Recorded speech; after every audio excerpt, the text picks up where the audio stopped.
السلام عليكم ورحمة الله وبركاته. إن الحمد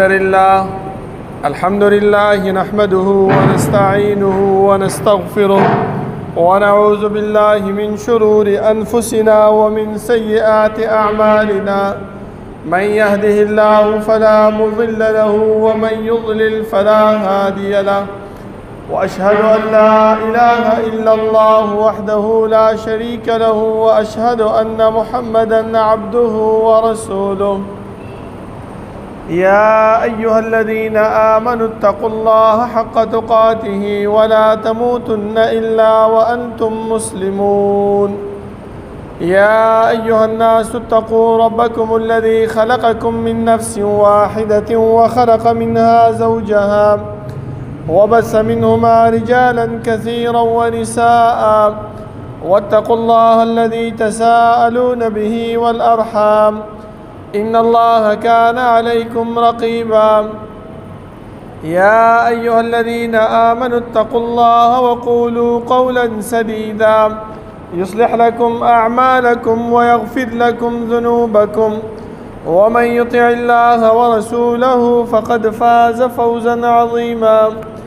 أما بعد، فإن خير الحديث كتاب الله، وخير الهدي هدي محمد صلى الله عليه وسلم، وشر الأمور محدثاتها، وكل محدثة بدعة، وكل بدعة ضلالة، وكل ضلالة في النار. أعوذ بالله من الشيطان الرجيم. بسم الله الرحمن الرحيم. قاف والقرآن المجيد، بل عجبوا أن جاءهم منذر منهم فقال الكافرون هذا شيء عجيب. أإذا متنا وكنا ترابا ذلك رجع بعيد. قد علمنا ما تنقص الأرض منهم وعندنا كتاب حفيظ. بل كذبوا بالحق لما جاءهم فهم في أمر مريج. أفلم ينظروا إلى السماء فوقهم كيف بنيناها وزيناها وما لها من فروج. والأرض مددناها وألقينا فيها رواسي وأنبتنا فيها من كل زوج بهيج، تبصرة وذكرى لكل عبد منيب. ونزلنا من السماء ماء مباركا فأنبتنا به جنات وحب الحصيد، والنخل باسقات لها طلع نضيد، رزقا للعباد. وأحيينا به بلدة ميتا كذلك الخروج. كذبت قبلهم قوم نوح وأصحاب الرس وثمود وعاد وفرعون وإخوان لوط وأصحاب الأيكة وقوم تبع كل كذب الرسل فحق وعيد. أفعينا بالخلق الأول بل هم في لبس من خلق جديد. ولقد خلقنا الإنسان ونعلم ما توسوس به نفسه ونحن أقرب إليه من حبل الوريد. إذ يتلقى المتلقيان عن اليمين وعن الشمال قعيد. ما يلفظ من قول إلا لديه رقيب عتيد. وجاءت سكرة الموت بالحق ذلك ما كنت منه تحيد. ونفخ في الصور ذلك يوم الوعيد. وجاءت كل نفس معها سائق وشهيد. لقد كنت في غفلة من هذا فكشفنا عنك غطاءك فبصرك اليوم حديد. وقال قرينه هذا ما لدي عتيد. ألقيا في جهنم كل كفار عنيد مناع للخير معتد مريب. الذي جعل مع الله إلها آخر فألقياه في العذاب الشديد. قال قرينه ربنا ما أطغيته ولكن كان في ضلال بعيد. قال لا تختصموا لدي وقد قدمت إليكم بالوعيد. ما يبدل القول لدي وما أنا بظلام للعبيد. يوم نقول لجهنم هل امتلأت وتقول هل من مزيد. وأزلفت الجنة للمتقين غير بعيد. هذا ما توعدون لكل أواب حفيظ. من خشي الرحمن بالغيب وجاء بقلب منيب. ادخلوها بسلام ذلك يوم الخلود لهم ما يشاءون فيها ولدينا مزيد وكم أهلكنا قبلهم من قرن هم أشد منهم بطشا فنقبوا في البلاد هل من محيص إن في ذلك لذكرى لمن كان له قلب أو ألقى السمع وهو شهيد ولقد خلقنا السماوات والأرض وما بينهما في 6 أيام وما مسنا من لغوب فاصبر على ما يقولون وسبح بحمد ربك قبل طلوع الشمس وقبل الغروب ومن الليل فسبحه وأدبار السجود واستمع يوم ينادي المناد من مكان قريب يوم يسمعون الصيحة بالحق ذلك يوم الخروج إنا نحن نحيي ونميت وإلينا المصير يوم تشقق الأرض عنهم سراعا ذلك حشر علينا يسير نحن أعلم بما يقولون وما أنت عليهم بجبار فذكر بالقرآن من يخاف وعيد اللهم صل على محمد وعلى آل محمد كما صليت على إبراهيم وعلى آل إبراهيم إنك حميد مجيد اللهم بارك على محمد وعلى آل محمد كما باركت على إبراهيم وعلى آل إبراهيم إنك حميد مجيد بسم الله الرحمن الرحيم قل بفضل الله وبرحمته فبذلك فليفرحوا وهو خير مما يجمعون دا الله رب العالمين حمد و ثناء او جناب محمد رسول الله صلى الله عليه وسلم بانی درود و سلام نبعد زما معزز و محترمو الله رب العالمین چې موږ دی دنیا کې پیدا کړیو نو زموږ د پیدایش مقصد هغه مهمل بیکاره او عبث نو بلکې الله رب العالمین چې کوم مقصد د پاره موږ دی دنیا کې پیدا کړیو د هغه مقصد بیانولو د پاره د هغه مقصد د امت ته رسولو د پاره رب العالمین د آدم علیه السلام نه نیولې تر جناب محمد رسول الله صلی الله علیه وسلم پورې موږ ته انبیاء کرام راولېږل او دی انبیاء خپل ډیوټي من او عن موږ ته رسولې ده اوس چې په دې کې موږ کوتاهي کوو دا زموږ خپل سستیا ده زما محترمو بلکې الله رب العالمین خو د دې خبرې د وجې نه موږ سره کرامن کاتبین مقرر کړي دي چې سبا موږ د دې خپلو بدعاتو خپلو رسوماتو خپلو د هغه اعمالو نه چې کوم ان الله رب العالمین او د هغې پیغمبر صلی الله علیه وسلم موږ منع کړي یو چې د هغې نه منکر نشو ځکه الله رب العالمین به قیامت په ورځ باندې ملائکو ته به وایي چې د دې سړي د عمل نامه راوړه دا چې عمل نامه راشي هغه به ورته وایي چې الله دې ملائکو ته ځان نه لیکل کړي ما خو دا کار نه دی کړی الله رب العالمین به ورته وایي چې ښه دې ملائکو ته ځان نه لیکلي دي ته دا رجسټر خو وګوره چې وګوري نو یو ارمان به کوي چې ما لهذا الکتاب لا یغادر صغیرة ولا کبیرة الا احصاها دې عمل نامې له څه چل شوی چې زما نه یې وړه ګناه پرېښې ده او نه یې غټه ګناه بلکې ټوله یې راایساره کړې ده الله به بیا وفرمایي چې ښه ته دا خبره کوې چې دې ملائکو به د ځان نه لیکلي وي نو الله رب العالمین فرمایي چې یوم تشهد علیهم السنتهم وایدیهم وارجلهم بما كانوا یعملون الله رب العالمین به د انسان دا اندامونه سترګې غوږونه خپې او لاسونه دا به گویا کی او د انسان د اعمالو حساب او کتاب به هلته ورکوي نو بیا هم انسان نشي منکر کېدلی د الله رب العالمین لکونو کروڑونه رحمتونه په جناب محمد رسول الله صلی الله علیه وسلم باندې چې هغه موږ ته د رب العالمین ذات او صفات د رب العالمین اسماء او احکام د الله رب العالمین وحدانیت طریقې راته وښودلې هغه لارې او هغه طریقې راته وښودلې چې هغې په حصول سره موږ جنت او رب العالمین رضا پې حاصلولی شو او هغه لارې او هغه طریقې هم راته وښودلې چې د هغې نه په اجتناب سره موږ د الله رب العالمین د قهر او د هغې د غضب نه بچ کېږو زما محترمو الله رب العالمین چې موږ دې دنیا کې پیدا کړي یو د روزمره زندګۍ سره الله رب العالمین موږ ته انبیاء کرام په دې مقصد باندې را لېږلي دي چې موږ ته دا وفرمایي چې ای انسانانو په دې شی کې ستاسو کامیابي ده او په دې شی کې ستاسو ناکامي ده. ځکه تاسو وګورئ چې کله رسول الله صلی الله علیه وسلم الله رب العالمین نو را مبعوث کړی نو په مکه کې دور جهالت هر انسان به خپله مشري وه څه به یې چې زړه غوښتل هغه به یې کولو.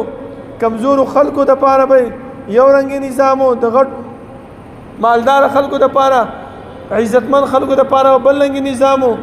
خو چې کله الله رب العالمین رسول الله صلی الله علیه وسلم دنیا ته را مبعوث کړو نو هغه نظام د اسلام د راتګ سره هغه ختم شو او شریعت چې کوم نظام مقرر کړی دی چې انسانان دا ټول برابر دي مګر فضیلت په څه باندې دی؟ په تقوا باندې دی. دا موږ ته رسول الله صلی الله علیه وسلم په ژبه باندې الله رب العالمین په قرآن کریم کې موږ ته وفرمایل چې ستاسو په منځ کې فضیلت هغه په څه شی باندې دی؟ صرف او صرف په تقوا باندې دی. او دا الله رب العالمین چې کوم دا قبایل جوړ کړي دي، کوم الله رب العالمین چې کوم نسبتونه کړي دي، دا ټول دې دپاره دي چې لتعارفو چې تاسو وپېژنئ خپل ځانونه په هغې کې، ستاسو پېژندګنه په هغې کې وشي. زما محترمو ما چې کوم یو آیات ستاسو په حضور کې ولستو په دې کې الله رب العالمین دې خبرې طرف ته اشاره کوي چې تاسو د رسول الله صلی الله علیه وسلم په راتګ باندې خوشحالي مناو کوي. ځکه دا آیات باندې خلک همدغه معنا کوي. زما محترمو خو الله فرمایي قل بفضل الله وبرحمته، دا الله رب العالمین په فضل او د الله په رحمت سره چې فضل د الله چې شی دی تاسو وګورئ دا تفسیرونه چې رب العالمین د دې آیات تفسیر ترجمه او شارحین په دې خبره باندې کوي چې د الله رب العالمین فضل هغه قرآن دی او رحمت رسول الله صلی الله علیه وسلم دی. په دې دوه خبره باندې تاسو څه وکئ؟ خوشحالي وکئ. دا بعضې زموږ وروڼه دا په دې خبره باندې کرک شوي دي چې ګوره الله وایي چې فلیفرحوا خوشحالي مناو کوي. نو موږ ځکه دا 12 ربیع الاول باندې د رسول الله صلی الله علیه وسلم پر راتګ او د هغې په خوشحاله پیدایش باندې خوشحالي مناوو. بلکې زما محترمو خوشحالي دې ته نه وایي لکه دا نن سبا چې موږ کوم خوشحالي مناوو. ځکه رسول الله صلی الله علیه وسلم ته الله رب العالمین چې کوم ملګري ورکړي کوم صحابه ورکړي هغه صحابه او هغه ملګرو دغه خوشترنګي خوشحالي نه مناوه کړي بلکې هغه چې کوم خوشحالي مناوه کړي و هغه په باره کې هم الله رب العالمین مونږ ته بیان کړی دی. او دومره ته هغه خوشحالۍ نه خوشحاله دي د رب العالمین چې په دنیا کې ورته د جنت زیری ورکو او دا یې ورته وفرمایل چې رضی الله عنهم ورضوا عنه، زه تاسو نه راضي یم او تاسو زما نه راضي یئ. اوس راځو دې خبرې طرف ته چې په پیدایش د رسول الله صلی الله علیه وسلم باندې خوشحالي څنګه مناو شوې ده. اول خو دې خبرې طرف ته زور کوو چې د رسول الله صلی الله علیه وسلم دا پیدایش دا کم تاریخ دی. تاریخ موږ ته معلوم نه دی، موږ په غلط تاریخ باندې هغه پیدایش مناوو. زما محترم هغه خوشحالي موږ مناوو. که هر یو کتاب د هر یو مسلک والا تاسو وګورئ په هغې کې همدغه خبره لیکلې ده چې د رسول الله صلی الله علیه وسلم په پیدایش کې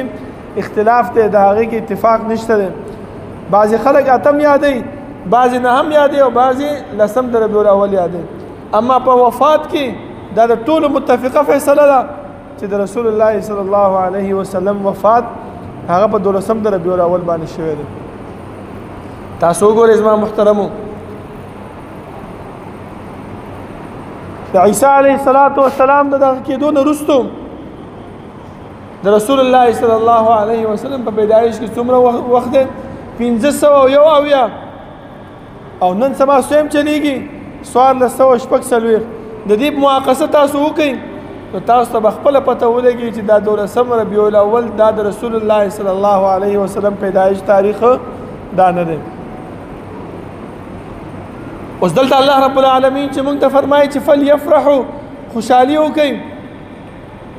خوشحالي به څنګه کوو زما محترمو؟ شکریه ادا کړئ د الله رب العالمین، ځکه دا زموږ د دنیا ماحول هم دی چې کله مونږ باندې څوک یو نیکي وکړي یو ښېګړه را سره وکړي نو مونږ خوشحالي څنګه مناوو دمان ګډو جلسې کوو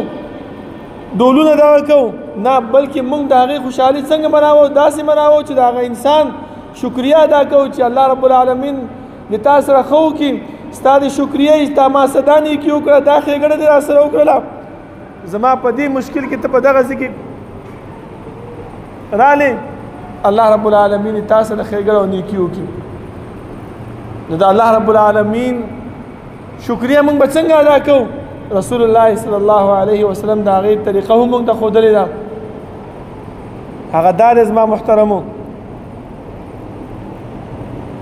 چې یو ورځ رسول الله صلی الله علیه وسلم به مانځه ته ډېر ودرېدو اوږده اوږده قیامونه اوږده اوږده رکوګانې به یې کولې صحابه به تپوس وکړي چې ای د الله رسوله صلی الله علیه وسلم چې ته ولې دومره ځان ستړی کې تا له خو الله مخکیني وروستوني ټول ګناهونه معاف کړي دي تاسو وګورئ الله رب العالمین ورسره نیکي کړې وه که نه وه کړې پیغمبر صلی الله علیه وسلم دا ونه ویل چې او که نه الله رب العالمین ما باندې دومره نیکي کړې ده چې ګناهونه یې معاف کړي څه ضرورت دی چې نورې نیکیانې کوم څه ضرورت دی چې عبادتونه او بندګیانې کوم هسې هم ګناهونه مې معاف دي نه رسول الله صلی الله علیه وسلم هغه جواب واورئ هغه ورته فرمایي چې افلا اکون عبدا شکورا ایا زه د الله رب العالمین شکر گزار بنده نشم چې دومره احسان په ما باندې کړی دی دومره زما باندې فضل کړی دی دومره زما باندې رحمت کړی دی دغه خوشحالي په څه ادا کوم د هغې په شکریه باندې به ادا کوم شکریه څه شی ده چې عبادت د الله وکړم بندګي د الله وکړم موږ نه الله رب العالمین زموږ د هدایت دپاره قرآن کریم را لېږلی دی رسول الله صلی الله علیه وسلم را لېږلی دی د هغې خوشحالي به موږ څنګه مناوو د الله بندګي وکړو د الله عبادت وکړو الله رب العالمین د سر به سجود شو ځکه علما فرمایي چې که چېرته موږ 24 ګنټې الله رب العالمین ته سر به سجده باندې پراته یو او سر نه اوچتو د یو دا احسان چې الله رب العالمین زموږ د کامیابۍ او زموږ د فلاح دپاره رسول الله صلی الله علیه وسلم را لېږلی دی موږ د هغې شکریه نشو ادا کولی دا دومره لوی رحمت او فضیلت د الله رب العالمین د طرف نه دی امت محمد صلی الله علیه وسلم باندې خو بیا موږ د څه پکار دی زما محترمو چې موږ څه وکړو موږ ته پکار دا دی چې د هغه په لار باندې روان شو د هغه طریقه خپل ځان دپاره نمونه وګرځو لکه څنګه چې رسول الله صلی الله علیه وسلم د الله رب العالمین د طرف نه موږ ته په قرآن کې دا وفرمایل لقد كان لكم في رسول الله أسوة حسنة لمن كان يرجو الله واليوم الآخر دا د رسول الله صلی الله علیه وسلم طریقه د هغې سیرت دا زموږ دپاره نمونه کله ګرځېږي هله ګرځېږي چې هغه انسان چې په الله او د الله په رسول باندې او په ورځ د آخرت باندې ایمان راوړوي اوس د موږ خپل ګریوانونو کې سوچ وکړو که چېرته د رسول الله صلی الله علیه وسلم یو خبره د هغې یو کار چې هغه موږ ته بیان کړی دی هغه په موږ باندې سخت ګرځېږي هغه په موږ باندې مشکل تمامیږي نو دا د هر انسان په خپل زړه کې سوچ وکړي چې ما چې الله رب العالمین فرمایي چې لمن کان یرجو الله والیوم الآخر زه امید د الله او د الله د رسول د ملاقات او د آخرت د ورځې ملاقات امید نه ساتم که چېرته زه ساتم نو د الله رب العالمین د احکامات د پیغمبر د دې احکاماتو به زه پاسداري خامخا کوم د هغې پورووالی به زه خامخا کوم او که چېرته ما ته دا مشکل پرېوځي نو لمن کان یرجو الله والیوم الآخر نه موږ ځان ویستی دی زما محترمو دا اسوه دا نمونه دا زموږ دپاره فایدهمند نه ګرځېږي زما محترمو لکه یو مثال به زه تاسو ته ووایم چې کله رسول الله صلی الله علیه وسلم ته الله رب العالمین نبوت نو ورکړی داسې 18 کلن 20 کلن ځوان و تره ورته وویلې چې بچیا زما هم غریبي ده ته داسې وکړه چې شام ته تجارت باندې لاړ شه که څه ګټه وټه دې وکړله هغه ګټه وټه به ما زه به وخورم او ته به وخورې هغه زمونږ غریبي به لږ څه شی شي کمه شي رسول الله صلی الله علیه وسلم د خدیجه رضی الله عنها د هغې مال سره او د هغې غلام سره لاړو شام ته تجارت دپاره. تاسو وګورئ د رسول الله صلی الله علیه وسلم هغه طریقه زمونږ دپاره اسوه څنګه ده؟ هغه اسوه داسې ده چې مونږ ته هم پکار دی چې کله مونږ کوم یو ملګري سره سفر کوو نو په هغه سفر کې دا د رسول الله صلی الله علیه وسلم د دې خدیجه رضی الله عنها د غلام میسره سره چې کوم سفر کړی دی د هغې حالات چې دي هغه خپل مخې ته کیدو. ځکه د مکې خلکو به غلامان چې کم دی نو ډېر کمزوري ګڼل، ډېر کمتر به یې ګڼل، خپله به یې ښه خوراک کولو، هغې له به یې کم خوراک ورکولو، خپله به یې خرچه ډېره کوله، هغې نه به چې څه پاتې شو هغه به یې غلام له ورکولو، خپله به یې ښه کپړه اچوله، غلام له به یې کمتره کپړه ورکوله. میسره چې کله د شام نه واپس راغی خدیجه رضی الله عنها خپله فرمایي چې ما به نور تجار هم لېږل چې زما دپاره دا تجارت مال ویسئ او ګټه راوړئ، وایي هغو به کمه ګټه راوړله، خو چې دا رسول الله صلی الله علیه وسلم چې په کوم کال باندې لاړو په هغه کال باندې ډېره ګټه راوړله. دا میسره خپله فرمایي دلته زما مقصد په دې نمونه کې دلته دی چې میسره خو خپله وایي چې رسول الله صلی الله علیه وسلم سره چې ما کوم سفر کړی دی هغې سفر باندې زه نه یم پوه شوی، ځکه خپله به چې دی نو په ځمکه کېناستو، زه به چې دی نو په فوم باندې کېنولم، خپله به چې کوم دی د اوښ پړی نیولی او روان به او زه به یې د اوښ باندې کېنولی وم، ولې غلام وم. د خولې نه به یې داسې خبرې ایستلې چې یوه خبره به زما دپاره د خوشحالۍ سبب ګرځېدله. ما به زړه کې دا سوچ کوو چې یاره کاش او ارمان دی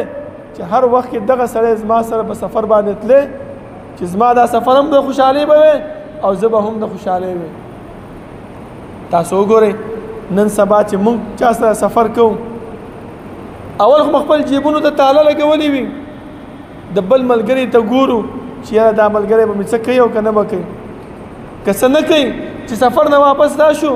بیا د هغې پسې خبرې م شروع کړي ما دا څه بېکاره سړی دی سفر کې راسره تللی او داسې کولو هغسې کولو، څه خرچې په لاره نه ده کړې ټوله ما کړې ده او دا مې کړې دی او هغه مې کړې دي. نه زما محترمو یو ملګری سره چې نیکي کوې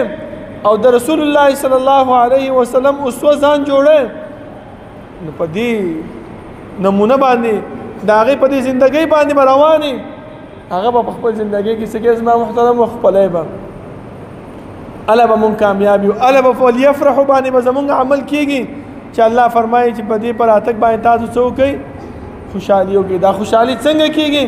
چې د هغې دا دین د هغې دا شریعت دا مونږ په خپله زندګۍ کې راولو. تاسو وګورئ صحابه کرامو د هغې دین خپل کړی ځکه الله رب العالمین ورته رضی الله عنهم ورضوا عنه خطاب ورکو، ځکه ولا الله رب العالمین اولئک هم الفائزون اولئک هم الراشدون اولئک هم المفلحون دغه خطاب د صحابه ول ورکړی دی. لکه وګورئ څنګه د غزوه تبوک په موقع باندې چې کله تبوک ته روانو دا تبوک د مکې د مدینې منورې نه 800 کیلومتره لرې دی زما محترمو. نن سبا موږ چې په ګاډي کې ځو 800 کیلومتره دا دومره لاره ده لکه چې لاهور ته لاړ شي او واپس راشي، دومره لار ده زما محترمو. هغه وخت کې ګاډي نه و، په اوښانو باندې به تګو او دا تبوک غزا هم دا داسې وخت کې شوې ده لکه نن سبا دا ګرمي چې ده د جون جولای په ګرمۍ کې چې شوې وه زما محترمو. او مکې ګرمي کم خلک چې عمرې له او یا حج ته تللي دي د مکې د ګرمۍ نه هغه خلک خبر دي چې د مکې او د مدینې او د حجاز هغه ګرمي څرنګه ګرمي ده زما محترمو. رسول الله صلی الله علیه وسلم د چندې اعلان کوي، صحابه دا نه ویلي چې مړه دا زمونږ څنګه مشر دی بل کار یې نشته دی به د چندې ده او چنده ده او چنده ده، نه بلکې آمنا وسلمنا بیعت په دې خبره باندې کړی چې مونږ به ستا سره ستا خبره منو، که په اسانتیا وي او که په سختۍ کې، که ما باندې خوشحالي او که په ما باندې خفګاني، په ما باندې هر حالت راځي زه به ستا خبره منم. ابو بکر رضی الله عنه کور ته لاړو کور کې چې څونه مال او ټول راوړو عمر رضی الله عنه چې لاړو نیم مال کور کې پرې خو نیم راوړو عثمان رضی الله عنه دومره لوی سامان ورکو یو قافله د اوخانو چې په هغې باندې څونه مال راځي سیرت په کتابونو کې لیکي چې دا یو طرف معلومو د هغه قافلې او بل طرف نه ښکارېدو دومره ډېر مالونه یې ورکړل دومره اوښان یې ورکړه همدغه شان علي رضی الله عنهم نور دا کمزوري صحابه دیو هم خپل کورونو ته لاړل چې یاره د رسول الله صلی الله علیه وسلم سم بیعت کړی او د هغې دا خبره منو زه دا په دې پورې وایم چې که چېرته موږ ته دا وویلی شي چې یاره دا جومات دی دا مدرسه ده دې دپاره لږ شانتې چنده ورکوئ دې دپاره لږ شانتې خیرات صدقات ورکوئ چې دا ستاسو په دې خیرات او صدقاتو باندې او د الله رب العالمین په فضل باندې د دې بجلۍ دا بل د دې طلبه کرامو دا خرچه دا زمونږ په دې لږو لږو پیسو باندې زما محترمو چلیږي چې موږ د څوک دا ووایي زمونږ تندی راتلو شي چې مړه بد د دې بل کار نشته دی همدغه چندې دي او چندې دي بل کار یې نشته دی صحابو ته وګورئ زما محترمو چې کله رسول الله صلی الله علیه وسلم ته دا خبره وکړله یو صحابي لاړو کور ته د غربت حالت دی دا یو نه ویلی چې یاره ما سره غوڅه نشته څه به وکړم څه به وله راوړمه زه خپله چې کوم دی د ولږې مړ کېږم نه بیا هم کور ته ځي کور تلاشي کوي کور لټوي ځان سره لږ شانتې کجورې را روانې کړي دي او شرمېږي د مالدارو صحابه کرامو دا خرچې چې وکتلې دا مالونه چې وکتل دا اوس شرمېږي ځان سره او په خپل ځان سره کڅوړي کې هغه کجورې نیولې دي او وروستو وروستو کېږي الله رب العالمین ته د دې سړي دا ادا خوښه شوه ولې د نیت نه خالص و په زړه کې چې کوم دی دا خبرې نه وي چې ما داسې دی او هغسې دی څه به کوم او زه به څه خورم او زما بچي به څه خوري که ما دې له ورکړله دا خبرې ونه کړلې بلکې ځان سره روان کوه چې زه الله مالک دی زما د بچو خو بیا هم وروستو وروستو کېږي شرمېږي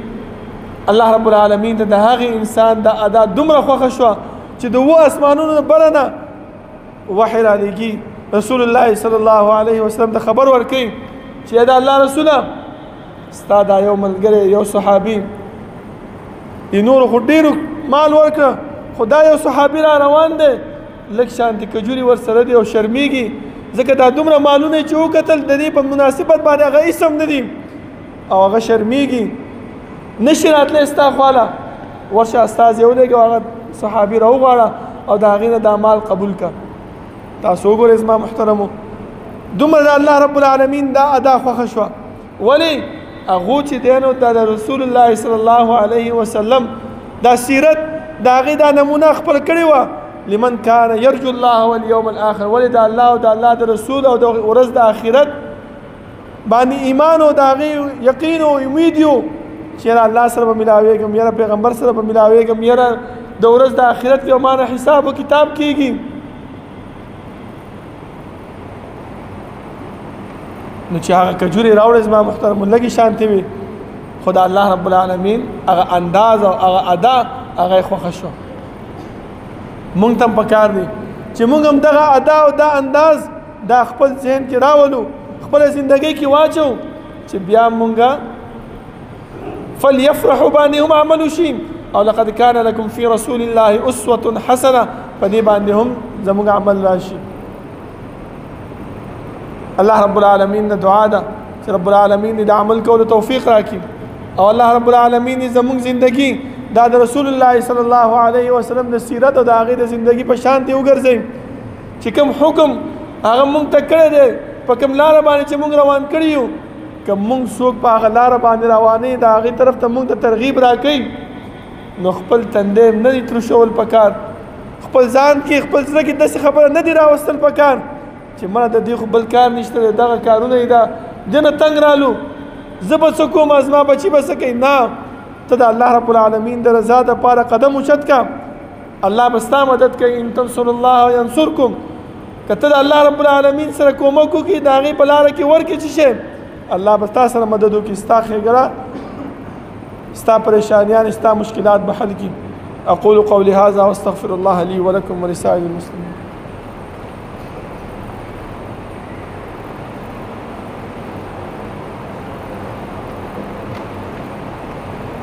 إن الحمد لله نحمده ونستعينه ونستغفره ونعوذ بالله من شرور أنفسنا ومن سيئات أعمالنا. من يهده الله فلا مضل له ومن يضلل فلا هادي له، وأشهد أن لا إله إلا الله وحده لا شريك له، وأشهد أن محمدا عبده ورسوله. يا أيها الذين آمنوا اتقوا الله حق تقاته ولا تموتن إلا وأنتم مسلمون. يا أيها الناس اتقوا ربكم الذي خلقكم من نفس واحدة وخلق منها زوجها